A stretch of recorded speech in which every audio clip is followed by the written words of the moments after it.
Ndugu waandishi wa habari, tunaendelea tena kuwashukuru kama familia kwa namna mmeendelea kusambaza taarifa zinazohusu msiba wa mzee wetu hayati Edwin Mtei. Shughuli mbalimbali za maandalizi zinaendelea hapa nyumbani na hata nje ya nyumbani.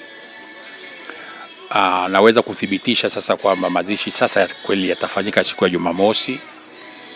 Ratiba kamili bado inafanyiwa kazi, lakini itaweza kutolewa nafikiri kesho. Ratiba rasmi ya programu nzima itakavyokuwa itaweza kutoka siku ya kesho. Kumekuwa na maswali mengi, msiba utaendeshwa kwa utaratibu gani?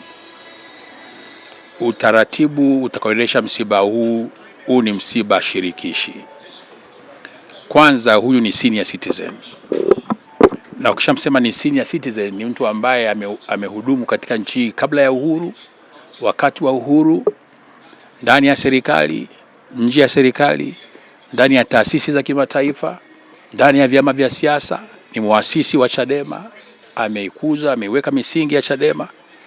Kwa hiyo ametumikia taasisi mbalimbali ndani na nje ya nchi. Zaidi, huyu ni baba wa familia, ana familia yake. Kwa hiyo msiba huu ni msiba jumuishi. Kila ambaye alifanya kazi na mzee hata nyimwa nafasi ya kushiriki katika msiba huu, kwa sababu msiba ni wa Tanzania wote, na nimesema huyu ni senior citizen. Kwa hiyo kama senior citizen, kila mmoja ambaye alifanya kazi na mzee, familia iko tayari kushirikiana naye kuhakikisha naye anapata nafasi ya kumwenzi huyu baba, kwa sababu wote ni wako wake. Kwa maana hiyo, kutakuwa kuna nafasi ya Chadema chama chake, kutakuwa na nafasi ya vyama vingine vya siasa ambavyo vile vile vilifanya naye kazi, kutakuwa na nafasi ya serikali ambayo vile vile alihudumu huko nyuma, kutakuwa na nafasi ya benki kuu, kutakuwa na nafasi ya wakulima wa kahawa. Huyu mzee alikuwa ni mwenyekiti kwa muda mrefu sana wa Tanzania Coffee Research Institute TACRI. Alikuwa mwenyekiti wa bodi kwa miaka mingi, na watakuwa vile vile wana nafasi hiyo. Kutakuwa na nafasi ya Jumuiya ya Afrika ya Mashariki, na watakuwa na nafasi.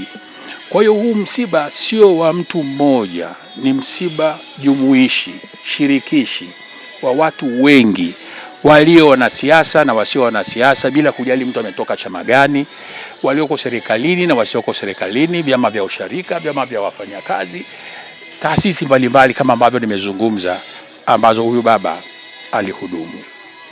Kwa hiyo naomba hiyo taarifa mwapelekea Watanzania. Tunawashukuru wote wanaoendelea kutupelekea salamu mbalimbali za pole na rambirambi.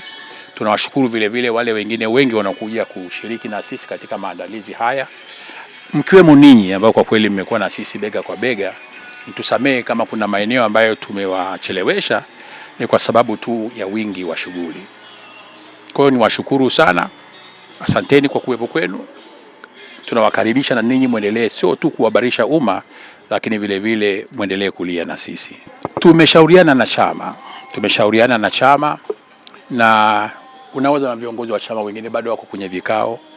Tunajaribu kutafuta njia bora zaidi ya kulitunza jambo hilo, kwa sababu kumbukizi za mzee Mtei kwenye simulizi ya maisha yake ndani ya Chadema na maeneo mengine yote ni muhimu. Kwa hiyo hatuwezi kulipuuza. Kwa hiyo sio swala la kusema eti chama kimeachwa. Chama tuko nacho bega kwa bega, ni chama cha mzee, ni chama chetu. Tutaendelea kumwenzi mzee na kukienzi chama chetu. Kwa hiyo kila mmoja kwa namna ambavyo nafasi itaruhusu, kila mmoja atamegewa kisehemu kinachomhusu, ili kila mmoja, kama nilivyosema, huyu mzee ni mtu wa watu, kila mmoja aone kwamba kweli amemwaga mzee wake, ameshiriki katika kumpumzisha kwenye nyumba yake ya milele. Tayari kwanza tuna salamu mbalimbali kutoka mashirika mbalimbali ya kimataifa ambayo mzee alifanya nao kazi kwa njia moja au nyingine. Wengine wametuma salamu za maandishi, wengine wameshatuma email, wengine wanatuma wawakilishi. Kwa hiyo tunaendelea kupokea makundi mbalimbali, wengine bado wako kwenye mipango ya safari. Itoshe tu kusema kwamba tunategemea ugeni mkubwa sana kutoka ndani na nje ya nchi.